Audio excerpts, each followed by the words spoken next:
الرجيم بسم الله الرحمن الرحيم إن الله لا يستحيي أن يضرب مثلا ما بعوضة فما فوقها فأما الذين آمنوا فيعلمون أنه الحق من ربهم وأما الذين كفروا فيقولون ماذا أراد الله بهذا مثلا يضل به كثيرا ويهدي به كثيرا وما يضل به إلا الفاسقين الذين ينقضون عهد الله من بعد ميثاقه ويقطعون ما أمر الله به أن يوصل ويفسدون في الأرض أولئك هم الخاسرون صدق اللہ العظیم۔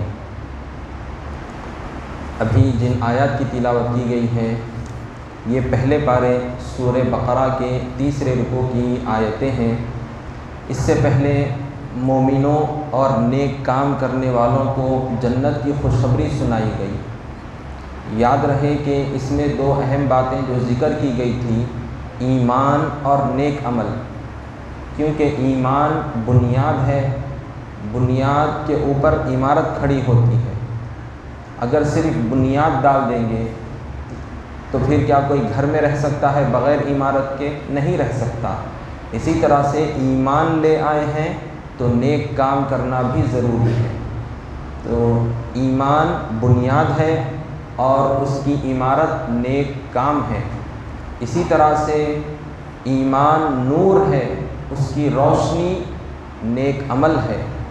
اسی طرح سے بتلایا گیا ہے کہ کوئی شخص ایمان لایا ہے تو پھر اس کے لیے جنت میں جانے کے لیے کامیابی کا ذریعہ تو ہے، لیکن کیا وہ راستہ پار کر سکتا ہے جنت میں جانے کا؟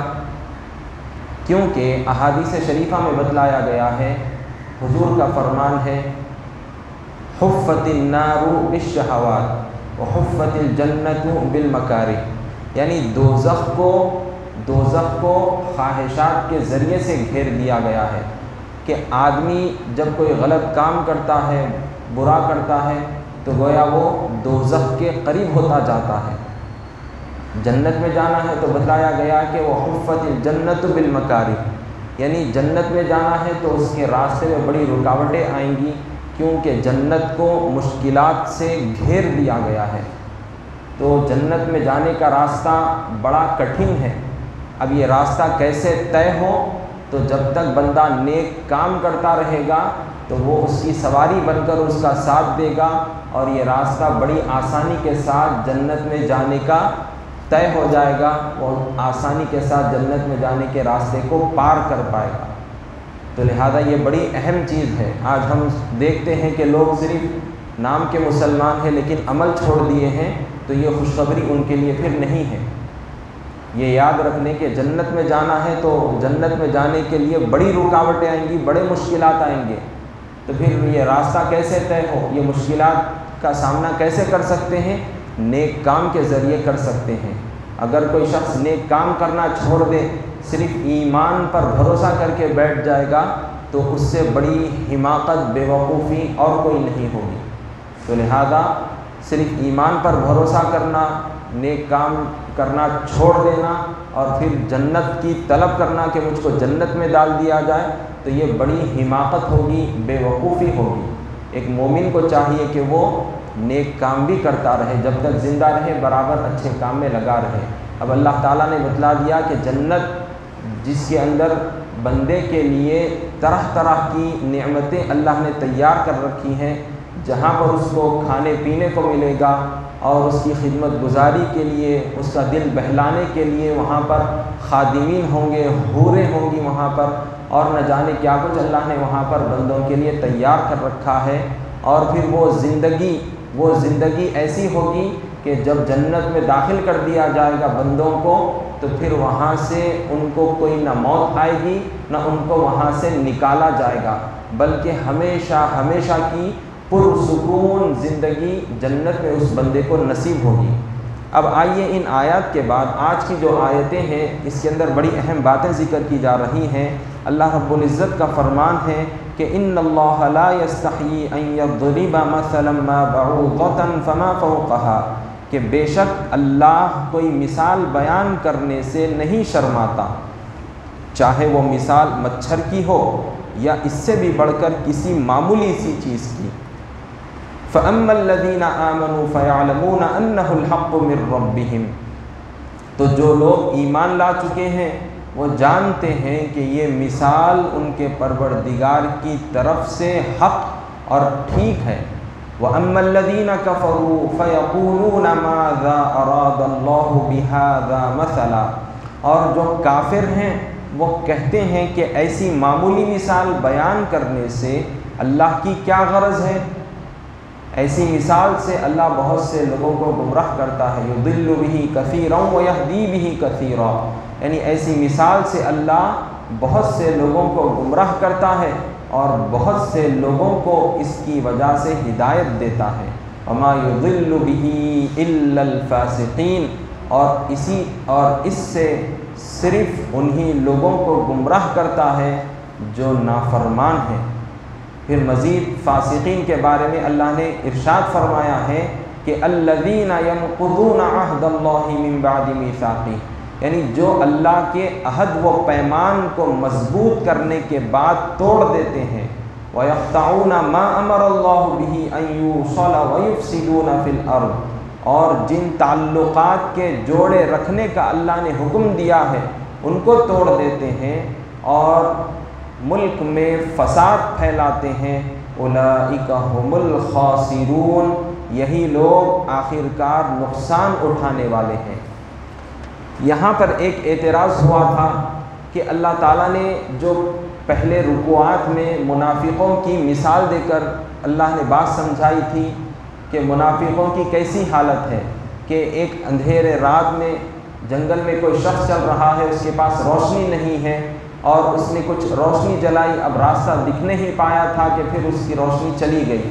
یا پھر ایک مثال یہ دی گئی تھی کہ ایک شخص رات میں راستہ چل رہا ہے جنگل میں اور بڑی تیز ہوائیں چل رہی ہیں، بارش ہو رہی ہے، بجلیاں کڑک رہی ہیں، وہ حیران پریشان ہے، کچھ راستہ دکھائی دیتا ہے بجلی کی چمک سے تو چلتا ہے، پھر بجلی کی روشنی چلی جاتی ہے تو بڑا پریشان ہو جاتا ہے۔ تو اللہ نے مثالیں دے کر منافقوں کی کیفیت حالت بتلائی تھی۔ تو اب ان منافقوں نے اعتراض کیا کہ اگر یہ کلام، یہ کتاب اللہ کی ہوتی تو اللہ ایسی مثالیں کیوں پیش کرتا؟ منافقوں کا یہ اعتراض تھا، یہ ان کا سوال تھا۔ پھر یہ آیت کے بارے میں یہ بھی کہا گیا ہے کہ اللہ تعالیٰ نے قرآن کریم میں جو کفار اللہ کو چھوڑ کر غیر اللہ کی مورتیوں کی، دیوی دیوتاؤں کی پوجا کرتے تھے، عبادت کرتے تھے، تو اللہ تعالیٰ نے ان کو سمجھانے کے لیے کہ یہ دیوی دیوتا، یہ مورتیاں تم کو کوئی نفع نقصان نہیں دے سکتی، تو وہ سمجھانے کے لیے اللہ نے کہیں مکڑی کی مثال دی قرآن میں تو کہیں مکھی کی مثال دی۔ سورہ 17ویں پارے میں ہم کو یہ آیت ملتی ہے مکھی کے متعلق کہ ان دیوی دیوتاؤں کے سامنے اگر کوئی چیز رکھی ہوئی ہے، کوئی مکھی وہاں پر آئے اور وہ اڑا کر لے جائے اس بت کے سامنے سے، مورتی کے سامنے سے، تو وہ مورتی اس مکھی کو لے جانے سے نہیں روک سکتی، اس کو نہیں روک سکتی، تو ان کی کوئی حیثیت نہیں۔ تو اللہ نے یہ بات سمجھانے کے لیے اس طرح کی مثالیں بیان فرمائی۔ تو کفار نے بھی یہ اعتراض کیا کہ اللہ کو مکھی مکڑی ان سے کیا غرض پڑی، اللہ ایسی مثالیں کیوں پیش کر رہا ہے، یہ ان کا بھی اعتراض تھا۔ تو الغرض جس کسی کے بھی یہ اعتراضات تھے تو اللہ تعالیٰ نے یہاں پر ان کا جواب دیا۔ یہاں پر اللہ تعالیٰ نے ان کا جواب ارشاد فرمایا کہ اللہ تعالیٰ چاہے وہ مچھر کی مثال ہو یا مچھر سے بھی کہیں گئی گزری مثال دینی ہو، اللہ اس بارے میں نہ کسی سے ڈرتا ہے نہ کسی سے شرماتا ہے۔ کیونکہ یاد رکھ لیں کہ مثال کیوں دی جاتی ہے، ایگزامپل کیوں دیا جاتا ہے کہ بات جو کہی جا رہی ہے اس کو اچھی طرح سے لوگوں کے ذہن نشین کرا دے، تاکہ سامنے والے کے ذہن میں وہ ساری پکچر اچھی طرح سے بیٹھ جائے، اس کو ساری بات آسانی کے ساتھ سمجھ میں آ جائے۔ بڑی سے بڑی بات اگر ایگزامپل دے کر سمجھائی جاتی ہے تو جلدی سمجھ میں آ جاتی ہے۔ تو اللہ تعالیٰ نے بھی مثالیں اس لیے دی تاکہ سامنے والے کو جلد سے جلد یہ باتیں سمجھ میں آ جائے۔ پھر اسی طرح سے مثال کے بارے میں یہ بات بھی کہی گئی ہے کہ مثال موقع محل یعنی سچویشن دیکھ کر دی جاتی ہے، جیسا موقع ہوتا ہے اس موقع کے لحاظ سے مثال دی جاتی ہے۔ تیسری بات یہ ذکر کی گئی ہے کہ جس کی مثال دی جا رہی ہے ان کی کتنی اہمیت ہے، یہ دیوی دیوتاؤں کی آخر اوقات کیا ہے، ان کی حیثیت کیا ہے، یہ بالکل معمولی سی چیزیں ہیں، ان کی کوئی اہمیت نہیں، کوئی عزت نہیں۔ جب جس کی کوئی عزت نہیں، حیثیت نہیں، تو اس کو کیا بڑی مثال دی جائے یا چھوٹی معمولی سی مثال دی جائے؟ تو ایک سمجھدار آدمی یہی کہے گا معمولی سی چیز کے لیے معمولی مثال دی جائے، جس کی کوئی عزت نہیں اس کو ویسے ہی بے عزتی کی مثال دی جائے۔ تو اللہ تعالیٰ نے قرآن کریم میں ایسی ہی مثالیں ارشاد فرمائی جن کی کوئی حیثیت نہیں، عزت نہیں، تو لہذا ان کی بے عزتی، ان کی کوئی اہمیت نہیں ہے، اس کو بتلانے کے لیے اللہ نے مکڑی کی مثال بیان فرمائی، مچھر کی مثال بیان فرمائی۔ اور ایک پوائنٹڈ بات یہاں پر کہ مچھر جو ہے ایک معمولی سی چیز ہے، بالکل چھوٹی سی ایک ادنا سی چیز ہے۔ کوئی بڑی چیز ہوتی تو اس پر ریسرچ کرنے بڑی آسانی ہوتی ہے، ایلیفینٹ ہے یا بڑے بڑے جانور ہیں، انسان ہے، تو جو بڑی چیز ہوتی ہے وہ بڑی چیز پر ریسرچ کرنے کے لیے آسانی ہوتی ہے، لیکن ایک بالکل معمولی سی چھوٹی سی چیز ہوتی تو اس پر ریسرچ کرنے میں، اس کو کھوجنے میں، تلاش کرنے میں، سمجھنے میں بڑی اس کے اندر دشواریاں پیدا ہوتی ہیں۔ تو لہذا یہ چیز جو اللہ نے پیدا کی ہے، بڑی سے بڑی سی چیز ہو یا چھوٹی سے چھوٹی چیز ہو، کیا کسی کی اوقات ہے کہ کوئی ایسی چیز پیش کر سکتا ہے، بنا سکتا ہے؟ آج تک کسی سائنٹسٹ نے مچھر نہیں بنایا، جیسا ایک مچھر اڑتا پھرتا ہے ایسا کوئی مچھر پیدا نہیں کیا گیا۔ تو یہ چیز بتلا رہی ہے کہ ہر چیز کا خالق و مالک اللہ ہی ہے۔ تو بہرحال اس میں بہت ساری اہم باتیں ہیں۔ اب رہی بات یہ جو مثالیں پیش کی جاتی ہیں، چاہے وہ مچھر کی ہو، مکڑی کی ہو، مکھی کی ہو، کوئی بھی مثال ہو، فائدہ کون اٹھاتے ہیں، اس کی طرف توجہ کون دیتے ہیں؟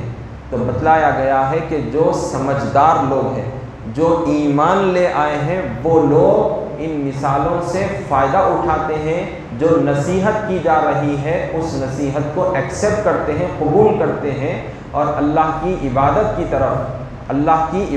طرف وہ رجوع کرتے ہیں، اللہ کو ایک مانتے ہیں۔ اور جو ضد پر اڑے ہوئے ہوتے ہیں تو ایسی مثالیں ان کے سامنے لاکھ پیش کی جائیں، ایک مثال کو بھی وہ اہمیت نہیں دیتے، بلکہ وہ اپنی ضد اور ہٹ دھرمی کی وجہ سے مخالفت پر اتر آتے ہیں۔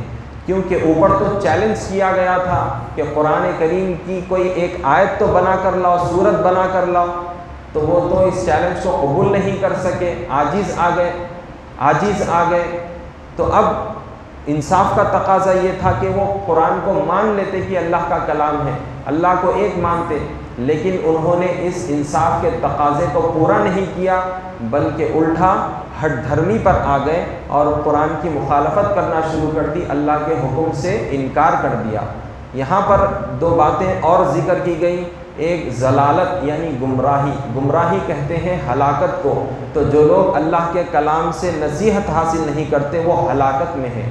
اسی طرح سے جو فاسق ہیں، فاسق کی تعریف بتلائی گئی ہے، الخروج من طاعت اللہ، یعنی جو اللہ کی فرما برداری سے نکل جائے اس کو فسق کہتے ہیں۔ تو فاسق وہ انسان ہوا جو گناہوں پہ گناہ کرتا ہے، کبیرہ گناہ کرتا ہے، یا پھر بتلایا گیا کہ وہ فاسق اس کو کہا جاتا ہے جو چھوٹے چھوٹے گناہوں کو معمولی سمجھتا ہے اور وہ چھوٹے گناہوں کو پابندی کے ساتھ کرتے رہتا ہے، تو اس کو فاسق کہا گیا۔ اب قرآن کریم میں جو فاسق کا لفظ بار بار جو آیا ہے اس سے مراد اکثر طور پر کفار اس سے مراد ہے، اور اصطلاحی تعریف میں شریعت میں بتلایا گیا کہ مسلمان بھی فاسق ہوتا ہے جو گناہوں پہ گناہ کرتے جاتا ہے، اور ایک ہوتا ہے فاجر، یہ بھی ٹرمز آپ کو معلوم ہونے چاہیے جو فقہ میں استعمال ہوتے ہیں۔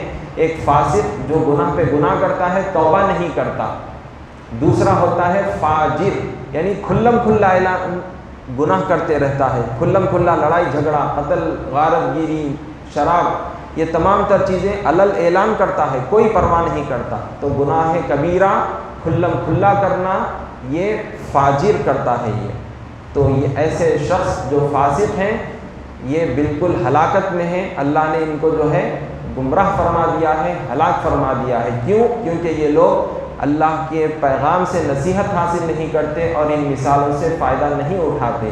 اور اب فاسقین کون ہیں انشاءاللہ کل اس کو اور زیادہ ایکسپلین کریں گے۔ اللہ تعالیٰ نے خود اس کی آگے کی آیتوں میں اس کا ڈیفینیشن ذکر فرمایا ہے۔ وصلی اللہ تعالیٰ وسلم علی خیر خلقہ سیدنا محمد وعلی آلہ وصحبہ اجمعین، الحمد للہ رب العالمین۔